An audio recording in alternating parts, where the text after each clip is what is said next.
How's it going, everybody? It's Kenneth Gruenfelder back at it with another Yankee video, and it's not a good one. I'll be honest. The third game against the Orioles really didn't watch. Was out. The first game I was out also, but I was able to watch it where I was. The second game also wasn't home, but was still able to keep up with it on my phone. Um, I, I really have nothing to say. Well, I shouldn't say I have nothing to say. I have nothing good to say, really. Well, I shouldn't even say that either, because there were some good things, but the bad outweighed the good by a lot. Um, I what happened in this Orioles series was a disgrace, and the Yankees, the first game, lose 1-0. The second game, they won 8-3. And then the game tonight, as I'm recording, I'll be honest, and I'll get into it. Really, that game I watched the least amount. Really, just did not pay attention to it at all. They lost that game 9-3. So, going into this series, Aaron Judge was activated. Everybody was excited about that, of course, because, obviously, before he got hurt, he was on his way to maybe hitting 60 home runs again. And he missed basically 2 months. He finally comes back, and you're hoping that that's going to jumpstart this Yankees offense, and this is when the season begins, is Judge being back. And got off to a rough start on Friday. Yankees lose that game 1-0. Garrett Cole pitches 7 strong innings, and the Yankees just couldn't hit. And once again, they could not hit a starter who, going into the game, I believe, had a 6.94 ERA. So, nothing new. But Aaron Judge was on base 3 times, had 3 walks. His first at-bat, he lined out to right field. So, yeah. And after that game happened, it's like, what's even the point of Judge being back? Because they're just going to walk him because they know nobody else is going to get a hit. Nobody else is going to drive anybody in. But the Orioles made every single play possible. Diving catches at third base, in right field late in the game, diving play at second base, which would have put the Yankees up 1-0. They made every single play, and the Yankees couldn't do anything. Nothing. Garrett Cole, another wasted performance by him. He might win the Cy Young this year, and that might be the only good thing that comes out of this year, is Garrett Cole winning the Cy Young. So they do that. And another thing about that game is the Yankees, well, not the Yankees, but Aaron Boone. So, listen, I don't think this whole season should be put on Aaron Boone. This is on Brian Cashman. But the one thing, and I'm pretty sure I've said it at some point during the video, the videos, the podcasts of these, recap videos that I've done, whatever you want to call them, is the one thing, or one of the things that you can complain about with Boone, is how he manages the bullpen. So he brings in Wandy Peralta, and Wandy Peralta only throws 1 pitch to get 1 out. And then he brings in Tommy Kahnle to pitch the 9th inning. I don't understand why he does that. And this is not the first time that this has happened, because I'm pretty sure there was another time where Wandy threw 1 pitch and Boone took him out. It makes no sense. I understand they love to say, oh, well, there's a lane that we got to bring guys in, Boone's language. And it's like, why can't you just keep your guys in, let them pitch longer so you're not wasting the bullpen? But it doesn't matter. It doesn't matter. They're going to keep their plan as is and go about their business the way they do, and just completely waste Wandy, let him throw 1 pitch, and, go about their business, bring in somebody else. And sure enough, Tommy Kahnle, and again, it wasn't a bad pitch, but Anthony Santander crushes the pitch and pretty much was close to leaving the yard, honestly, like leaving the stadium where the fencing is out there behind the out there in right center. And the Yankees lose that game 1-0. Was very upset about that loss, just because once again the Yankees just don't hit, and when they do hit, they hit it right to the Orioles players. So we go into Saturday's game. Clark Schmidt's on the mound, and they were down 2-1 early, but then Stanton hit a home run, so that was good to see. Orioles took the lead. Then Judge hit a 2-run home run, so that was one of the bright spots of the series, was seeing that Aaron Judge. That toe's not a factor. Okay, I mean, it's a factor, but I don't think it's really going to, give Aaron Judge a lot of problems. I mean, at least in this series, in his at-bats, he was still seeing the pitches good. He took his walks, and then he had 3 hits on Saturday, the home run and a couple of singles. So, and he played right field. So it doesn't seem like the toe is going to be, a huge factor as everybody else was making it seem like, oh, Judge might never be the same again and all that. Again, it was only 2 games, but I think Aaron Judge is going to be able to play through this thing until the Yankees fall out of it, but we'll wait and see. So that was one of the bright spots. Kyle Higashioka hit a home run. Isaiah Kiner-Falefa had a big bases-clearing double late in the game when the Yankees were up 5-3, and it looked like the Orioles were kind of like starting to creep back into it. And the Yankees ended up winning 8-3, and they used Nick Ramirez. And I forget who else they used, and they used Ian Hamilton, who pitched 2 innings, and he's been a good find for them. So the Yankees won that game, and then you started hearing Aaron Boone saying, "Yeah, Judgy's not going to play tomorrow," leaning towards not starting him tomorrow. And at that point, and especially with Luis Severino pitching, at that point, you're already like, yeah, we're probably not winning tomorrow. And sure enough, like I said, I did not watch the third game. The only time I really watched it, so it was a little bit after 7 o'clock. I was getting ready to go play baseball with my friends. Do something fun rather than watching this team. And we turned it on because it was a little bit after 7. And already Orioles had guys on the corners. Santander comes up, hits a single, drives in a run. It's already 1-0. Nobody's out yet. And I said, turn it off. I'm going to go, get my gloves and get ready to go. And as I'm doing that in my room, I got my TV, so I turn it on just to see what's going on. I didn't look at my phone. And I turn on the TV, and I'm seeing the ball going out to right field and landing out there for a 3-run home run by Adam Frazier. And the Orioles were up 6-0, and there was still nobody out yet. And I turned it off. And that was the only times that I was watching the game. And listen, Aaron Judge didn't play tonight. He wouldn't have made a difference. He just would not have made a difference tonight because Luis Severino gave us no chance to win. And Boone left him in, gave up 9 earned runs, or 7 earned runs, whatever it was. I think I think he gave up all 9. I didn't even look at I did look at the box score, but very quickly. Jake Bauers hit a home run. He drove in another run. Bader had a sac fly. Final score is 9-3. Same score as the other day against the Mets when Herman just couldn't do anything either.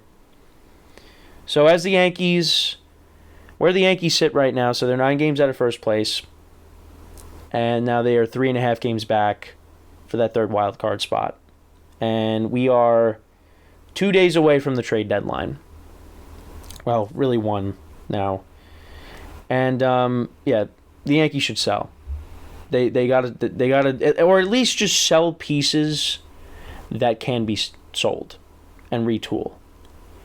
Because this season is not going anywhere. It's not. Aaron Judge is not going to save this season. He's just not. When you got starters that are giving up 5-6 runs in the first 3 innings, or in Severino's case, in the first inning, gave up 7 runs in the first inning, we never had a chance.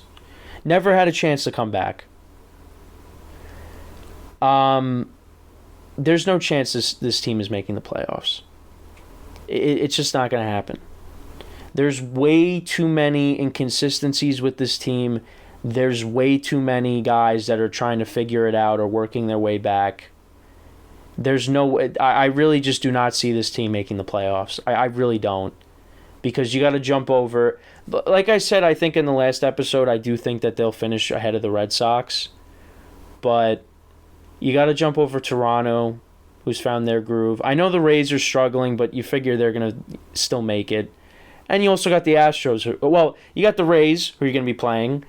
3 game set at the stadium. Then you got the Astros for 4 after that. And like I said, I'm going to a few of those games this week. I'm going to Tuesday's game, Wednesday's game, and then Saturday's game against the Astros.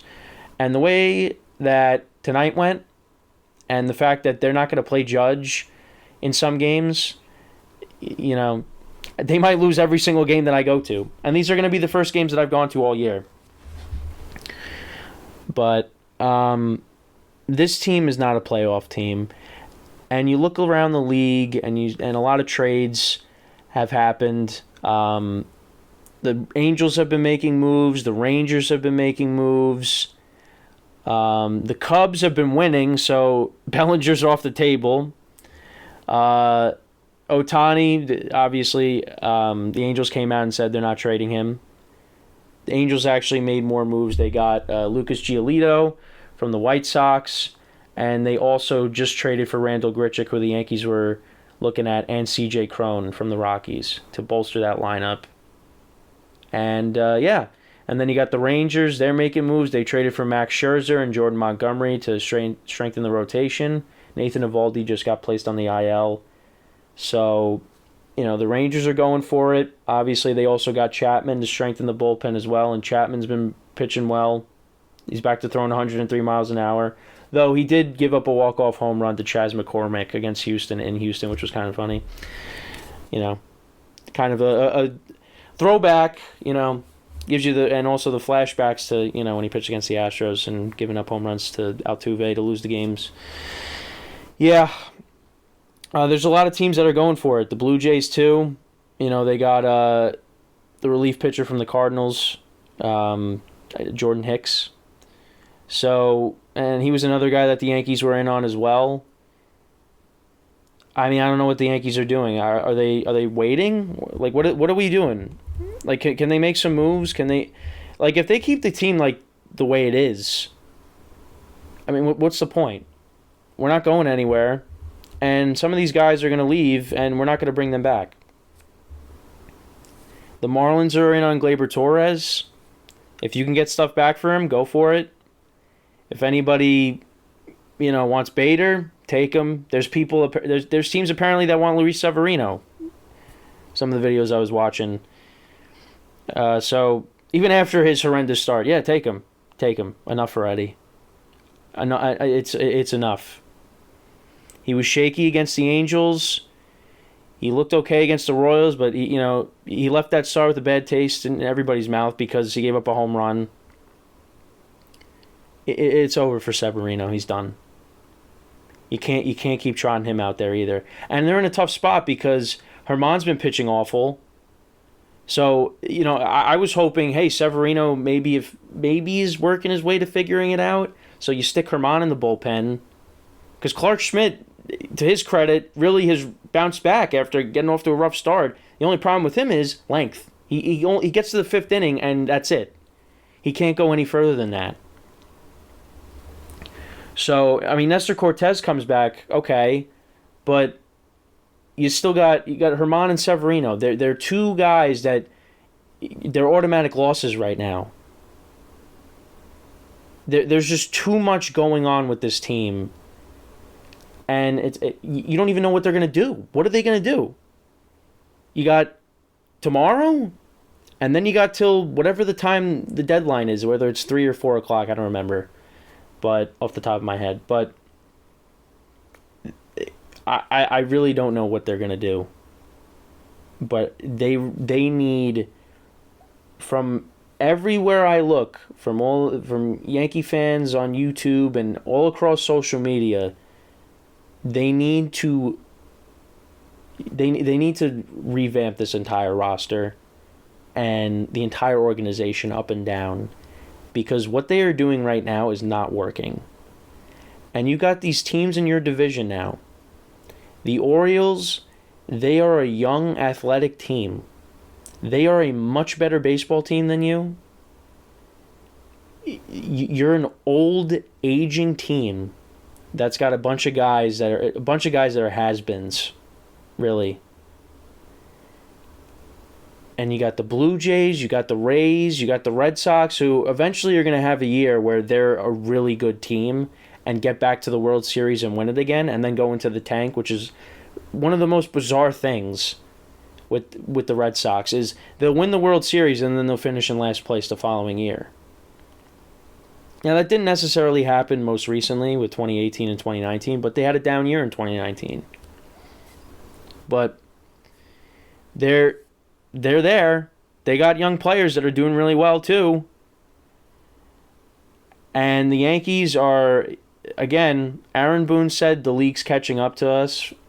That might have been one of the worst things he's probably ever said as a manager.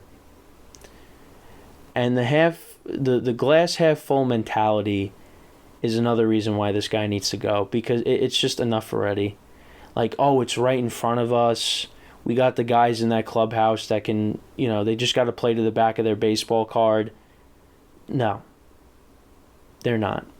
And the fact that Aaron Boone talks like the Yankees have won since he's been there. Now, granted, yes, they've had good regular seasons, but they have not won anything with Aaron Boone. They have not gotten close. They haven't gotten to that point that they did in 2017 with Joe Girardi. They got to Game 6 of the championship series in 2019, but they have not gotten to Game 7. They have not gotten to a World Series with Aaron Boone. They've gone backwards. 2018 was a great year, but unfortunately the Red Sox were just, they were a juggernaut. 2019, once again, you don't beat the Astros. 2020, you could throw out the window. 2021, it's the same problem with this team. You got all these right-handed hitters, and then you tried to fix it with Gallo and Rizzo. And, hey, you made the playoffs. You made the wild card, but you got bounced out immediately. Then last year, you get off to this great start, and everybody's sitting around going, is this team really that good? But then, and I've said this for a while, the season peaked last year when they started that series against the Astros towards the end of June.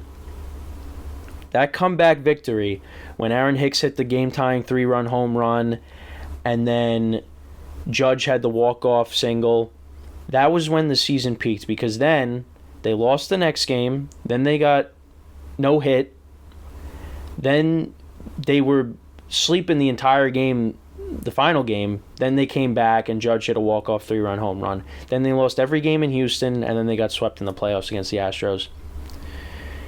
And the second half, they were a 500 team. The season peaked after that, because I think that they lost confidence after that series. They were never the same team after that. And Aaron Judge was really, and of course Garrett Cole as well.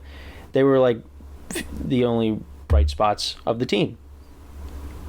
There might have been some other guys. But really Aaron Judge was the what made that season great last year, until they got to the playoffs and he did nothing.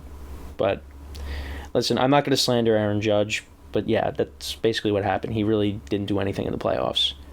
But nobody did. So, but yeah. And then this year, they got to 11 games over, and they won 2 out of 3 against the Dodgers. Judge gets hurt, and then the season just derailed from there. And it kind of showed you all the flaws. You got an aging team. Everything I watch, everyone is in unison about the lack of left-handed batters on this team. It's amazing that Brian Cashman just never went out and got more left-handed batters. We don't have switch hitters on this team. We had Aaron Hicks, but he's gone. Greg Allen, I guess, but he was just brought in to be a fifth outfielder. They just hate left-handed hitters for some reason. They have not addressed that problem, and it's been a problem for years. But they keep latching on to these has-beens. They trade for Josh Donaldson. They think he's going to come in and be the Josh Donaldson he was with the A's and the Blue Jays. Well, pretty much every team before that. Because he was good with he was okay with the Braves. He was good with the Twins. But he comes to the Yankees and he's awful. He can't hit. Last year, at least he was batting over 200. This year, not that it really matters, this year, he's batting under 150. And the third part of that trade, Ben Rortvedt, we finally figured out he existed this year when they brought him up and he played against Cincinnati. And he's back now because Trevino's out for the year. But I've said it on previous videos. They're a team. They are filled with. They like to make excuses, and they have a loser mentality. But you know what? The biggest thing, honestly, they don't have that killer instinct. Even when they were winning all those games in the regular season, they don't have that killer instinct. The manager doesn't have that killer instinct. Because instead of playing for today, Boone plays for tomorrow, the next day. It's never about, let's win now. Because guess what? There is no tomorrow. As a Rocky reference, when Apollo Creed says that to Rocky in Rocky 3, there is no tomorrow. Because guess what? There's not going to be a tomorrow for Boone or Cashman. If Hal Steinbrenner does the right thing, there will be no more Aaron Boone and no more Brian Cashman. More so Brian Cashman. Again, it's not entirely Boone's fault, but I'm getting sick of him too. And you know what? He does defend his players and he gets fired up and he tries to get his team fired up. He's gotten thrown out a million times. And you know what? You like to see that out of a manager, that he at least has a pulse. But again, the glass half full mentality and just like, oh, well, he did it in the playoffs, and he's doing it now by sitting Judge. Judge was off for 2 months. Okay, I understand you don't want him to get hurt, but you know what? You need to win games. You're not in a playoff spot right now. So you got to win games. And you know what? If Judge gets hurt, if he pulls a hamstring, then you know what you say? You know what? The season is completely lost, and let's focus on next year. And it's okay. The fans want to do that. Pretty much all the fans are like, we got to start over again. But the problem is, then you got people on TV like Michael Kay who say they can't start over because you got Judge, you got Cole, you got Rodon, you got all these guys making all this money, and it's like you can't rebuild with that. And part of that is true because then you're wasting a year of Cole, another year of Cole, and you're wasting another year of Judge. Because eventually, these guys are going to get old, and they're not going to be elite anymore. They're just not. Judge has had plenty of injuries already. It's not going to get any easier as he gets older. And he's in year 1 of this contract. And Garrett Cole, I can't even believe this. We're already in the 4th year of his contract. We're going to be going into year 5. And year 1 was a 60-game season. So, I don't know. But, like I said, they don't have the instinct to say, let's take them out now. It's like, no, let's do it later. Because guess what? It happened in the playoffs last year when Boone said, we're going to, they started Tyone, and Tyone did well. But then you could have put in your better relievers while the game was still in reach. But he opted not to do that. because he's like, well, we got tomorrow. We got tomorrow. So he puts in Frankie Montas, who gives up that moonshot to Jeremy Pena. Frankie Montas shouldn't even have been playing baseball. He shouldn't even have been in the game. And they put him in, and he just gives up that long home run to Pena. And guess what? You didn't win Game 2. You didn't win Game 3. And you didn't win Game 4. And that was the only game they hit. And that was it. And they got swept. They got swept. And they make excuses. The roof was open. They cheated. All about excuses. They don't have a killer instinct. I mean, the body language. I understand the players do care, but it looks like they don't care. They don't care. And after yesterday's win, Judge was like, "Don't count us out," and they get blown out of the building. Another blowout. This is like the 10th one this year. They're a team that gets blown out all the time. They can't hit. They're in last place. And that's what they are, a last place team. Now, are they as bad as the other last place teams? No. We're in a very good division. But guess what? We could be in last place next year too, if they don't make changes. If they don't make major changes to this team, they're going to be at the bottom of the division for a while, because the teams ahead of them are better. They just are. The Red Sox, I don't know how. It's because of their lineup, really. It's because of their lineup. Their pitching is, it's not that good, but they're able to, combat that with the fact that they have an excellent lineup. And they deserve to be ahead of the Yankees. I mean, they 15-5. They blew them out. They swept them in Fenway. They won 2. I think they won 2 out of 3 in the Bronx.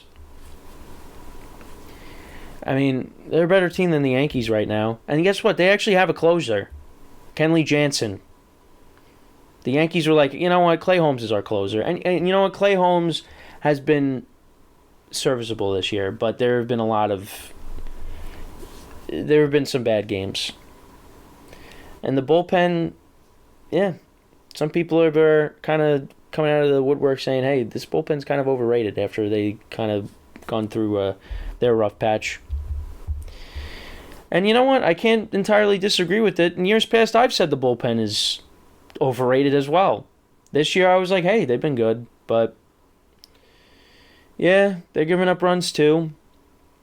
Ron Marinaccio, who was a stud last year, he's been terrible this year. I don't know how Albert Abreu is still on this team, but he comes in whenever the game's out of reach. So they actually did put in Marinaccio in tonight's game. So so I think Severino gave up. I don't think Marinaccio gave up runs. Severino gave up all 9 runs. So yeah, after this series, and I was watching the John Boy guys doing their stream, listening to what they had to say. And it's like, yeah, I don't want, like, if the Yankees win tomorrow, then it's like, all right, well, they're pulling me back in again, giving me hope. It's like, I don't want, I agree, they were saying, I don't want to feel that way. And you know what? I don't want to feel that way either. Because then they're going to lose, and then you're going to be down on them. They're going to win again. You're going to be like, oh, maybe this is it. They're an inconsistent team. That's what they are. That's what they are. And they're going to be like that for the rest of the year. They're going to put together a couple of games where you're like, hey, maybe this is where they finally figured it out. Then they're going to lose, and you'll be like, well, the season's over.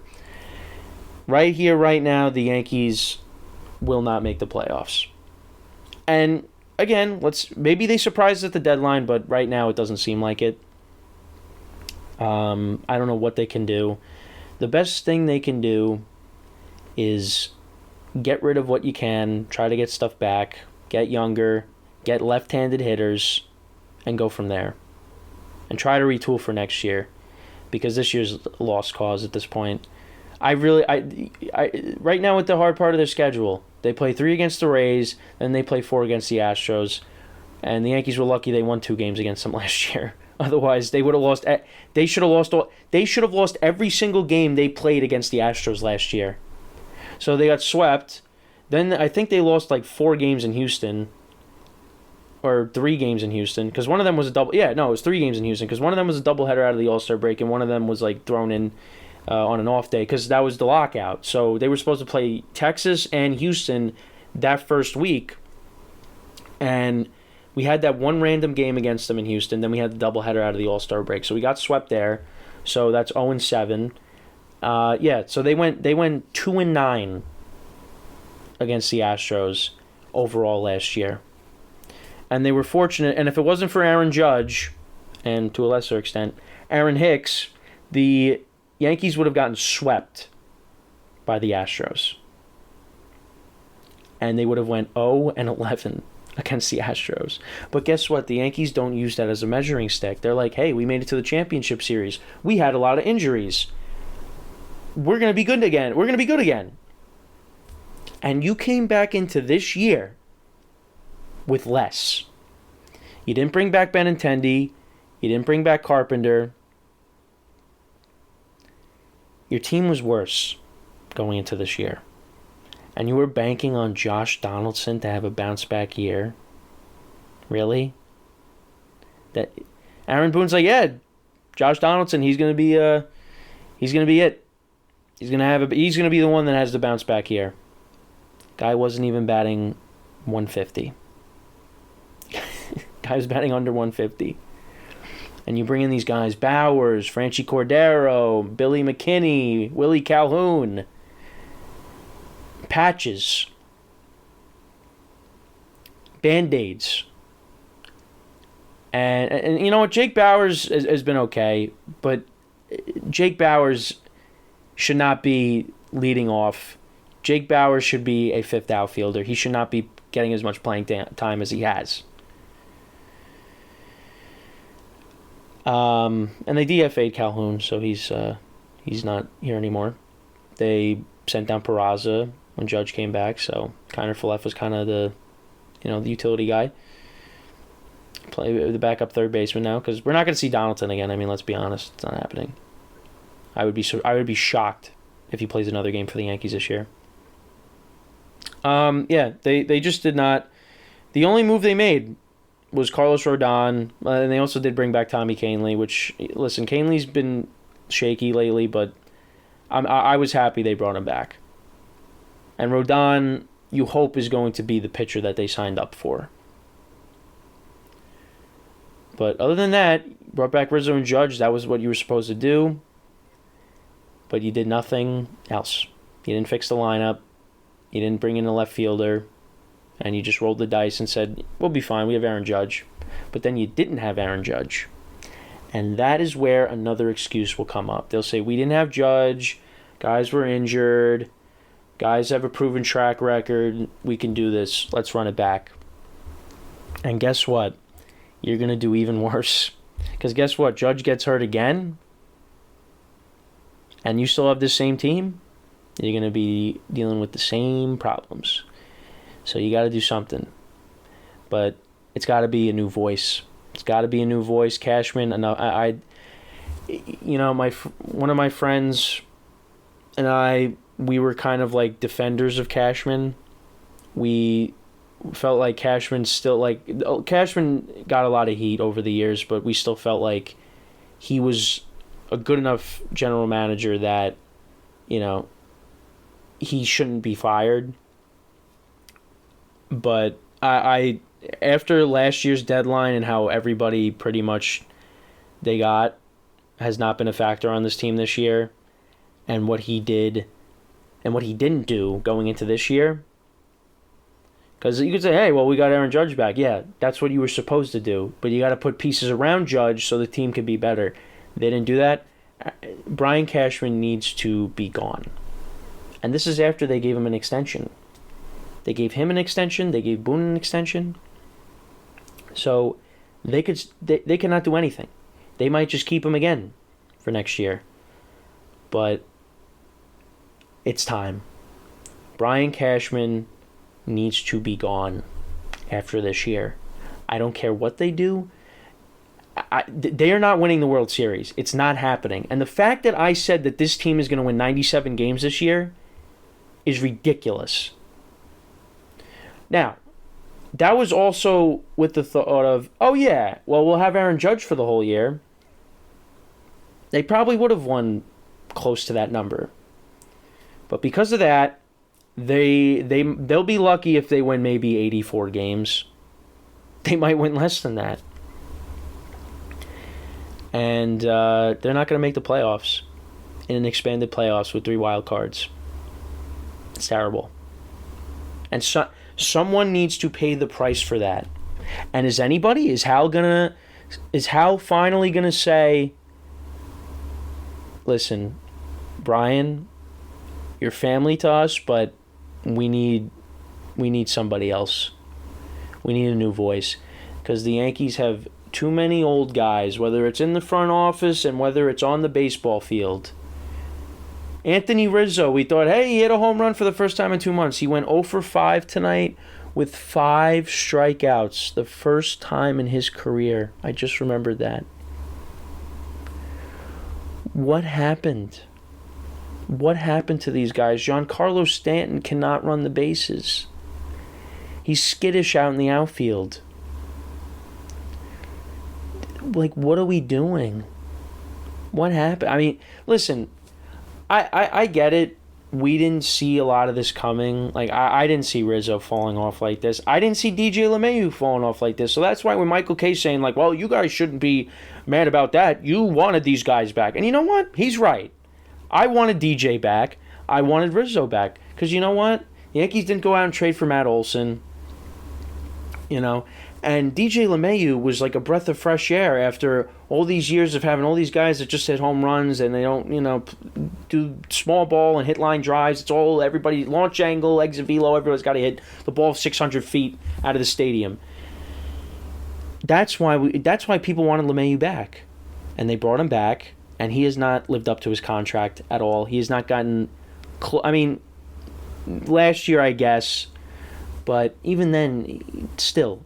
We did not get the player that we got the first 2 years he was a Yankee. It's bad. I mean, I don't know what else to say. There was another stat that I saw that was like insane. I don't remember. I don't know whether it was like when I was watching the John Boy stream or the other podcast, the Yankee tuber that I watch. It's horrible. And yeah, it's not going to get any better. I don't see, based on what's happened so far with the trade deadline, like what are they going to do? There's literally nothing they can do. And it's like, oh, here are some guys that they're interested in.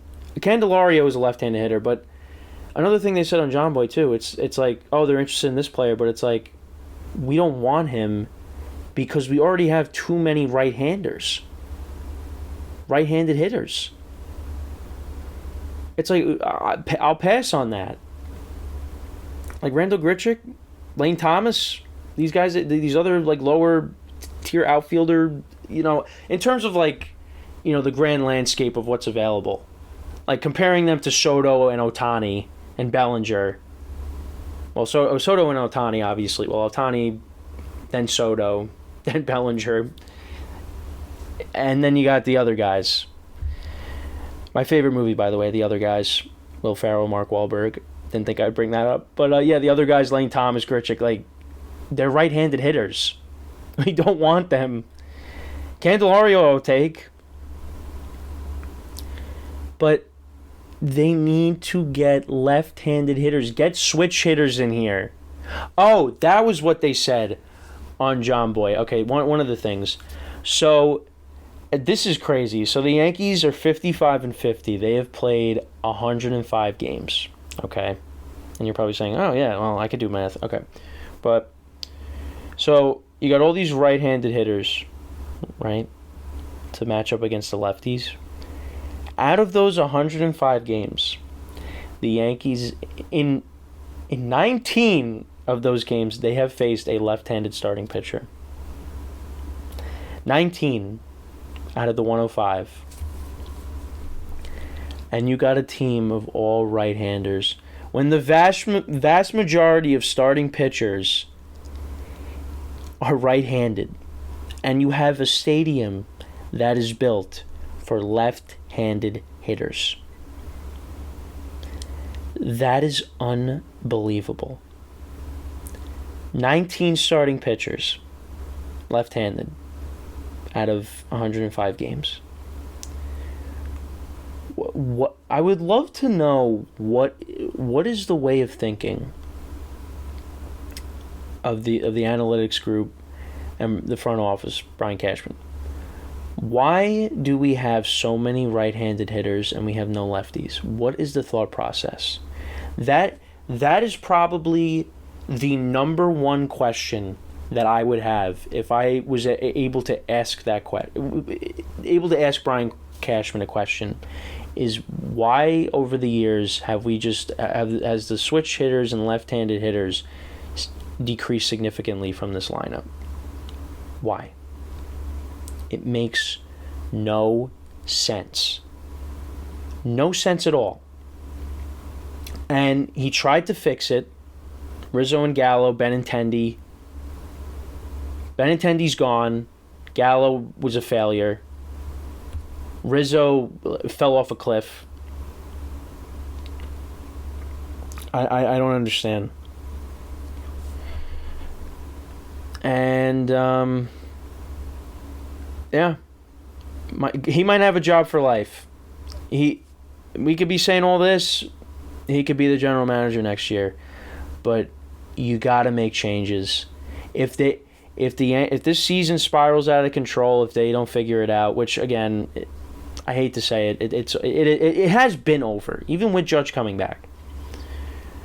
But if they go into the offseason missing the playoffs and there are no changes, that is not going to sit well with the fan base at all. It's not. This team has declined since 2017. They've gotten worse. They've gotten old. They've gotten worse. A lot of it has to do with age, but a lot of it has to do with decision making in the front office. And some people that listen to this and say, well, Yankee fans shouldn't complain because they're always in the playoffs every year. And you know what? In the past, even when they were really good, I still complain, of course. But over the years, I've wisened up. And you say, hey, they had a good regular season. But now because the Astros have become their kryptonite, and they constantly go to the playoffs and don't hit, and they don't have left-handed hitters, and now you have a team that's just old, and you're in last place now in your division. The Orioles are in first place. I think you are allowed to complain. You are. And you got a manager that also is quick to take out their starter after 64 pitches because third time through the order. But when a guy is getting absolutely destroyed out there, gives up 9 earned runs, you leave him in and you embarrass him. I understand you don't want to waste the bullpen, but you're wasting the bullpen when you're taking your starter out and putting in relief pitchers. You don't got starters that give you length. I understand that, but if they are doing good, you keep them in, but he doesn't do that. Instead, he'll keep them in when they get absolutely killed out there. And what does that do for their confidence? How many times has Severino gone out there? I think it's been like 5 times. Both Orioles games, the Cardinals, the guy gives you no chance to win. But Boone keeps him in because we got to at least get through 4 innings so he could put in, another relief pitcher and get us through the game.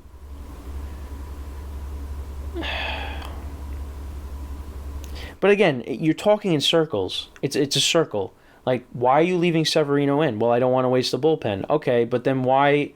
But then why is it you? But you're wasting the bullpen when you put them in when a guy's got 64 pitches. But then it's like, well, it's the third time through the order. Okay, it's got an answer for everything. Oh, why did you pitch to Ohtani? Well, you got a 330 hitter batting behind him. Didn't I honestly had no idea who Moniak was. I had no idea who he was, and I should know. But I never heard of him, and the guy's having a great year. But Ohtani's last at bat, he walks the bases loaded to face Moniak, and they get out of the inning. That it doesn't make sense. And he give you an explanation, and you're like, okay, all right. And he just manages like they treat it like it's spring training. They just treat it like it's spring training, and that again, that has to go with the killer instinct. You sit Judge, you gotta let him rest, and you trot out that lineup. But you know what? I think they're happy they got blown out, because at least if they didn't lose, if they lost like 5-4, then it's like, well, if Judge would have played, that would have made a difference. No, they lost 9-3. Judge wouldn't have made it. Judge could have hit a home run, but they would have lost still. Okay, all right. I think that's enough ranting. I went way past what I usually have done. This is almost an hour long, so hopefully you stick around and listen to the whole thing. But yeah, Yankees start a 3-game set with the Rays. Don't really expect a lot of good things to come out of that, even though the Rays have been scuffling as of late. Again, going to 2 of those 3 games. I will not be going to tomorrow's game. So I'll be seeing Rodon, I'll be seeing Cole. So Cole will probably pitch another gem, and they'll still probably lose like 2-0 or something. And Judge probably won't play in one of the games that I go to. And then they play the Astros for 4. I'll be at Saturday's game, like I said. And yeah. Not going to be a good week. I can tell you that right now. But maybe they'll surprise us. Maybe they won't. But again, they win. They'll give me hope. They lose. Just keep going down. You know, they keep going below. They're below rock bottom. they just keep finding like new ways to like hit rock bottom. They keep going. They're below it now. Yeah. So, but you know what? Gonna keep watching. They're not going to lose me. I'll be watching the games like a fool. No matter how many games they're out. I'll be watching. So, yeah. That's pretty much it. So, hopefully you listen to the whole thing. If not, I completely understand. But I haven't done this. Make sure to like the video. Leave a comment. Subscribe. I really would appreciate it. That would at least make me feel happy.